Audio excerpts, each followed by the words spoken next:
بسم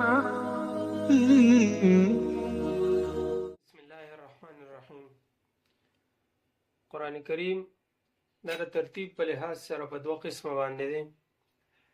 یو ته ترتیب نزولی وي، بل ته ترتیب مصحفي وي. قرآن کریم چې په کوم ترتیب سره هغه نازل شوی دی، د بره نه هغه راغلی دی، نو په هغې ترتیب ته هغه ترتیب نزولی وي. او په کوم ترتیب سره چې زمونږ او ستاسو مخې ته پروت دی، لومبی هغه سورت فاتحه ده، بیا سورت بقره ده، دغه شان په ترتیب سره اخره کې سورت الناس دی. نو دې ته هغه ترتیب مصحفي وي. او په دې ترتیب کې قرآن کریم هغه په لوح محفوظ کې موجود دی. بیا دا قرآن کریم ما الله تعالی د جبریل علیه السلام په ذریعه سره نبی علیه السلام ته هغه وختن په وختن باندې را لېږو، او په نبی علیه السلام باندې په وختن دونه هغه نازلېده څونه به چې هغه پکار و، د څونه به چې هغه ضرورت و. نو هغې ته هغه ترتیب نزولی وي.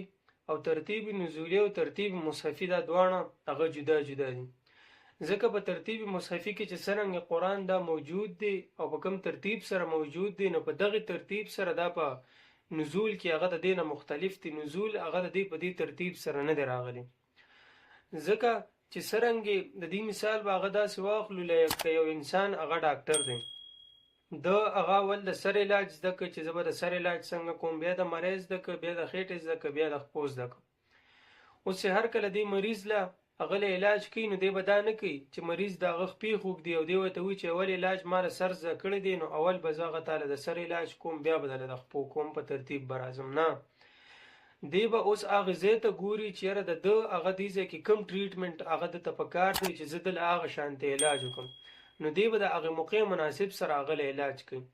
دغه رنګ قرآن کریم هلته په لوح محفوظ کې چې په کوم ترتیب سره موجود و، هغه شانتې موږ ته نن سبا مخې ته پروت دی، خو په دې ترتیب سره نازل شوی نه دی، بلکې چې معاشره کې به د کوم څیز ضرورت و، الله تعالی به هغه آیتونه راولېږل، نبي علیه السلام ته به وي دا د فلانکي صورت په فلانکي آیت پسې دا آیتونه دي او دا به هغې پسې ولګوه.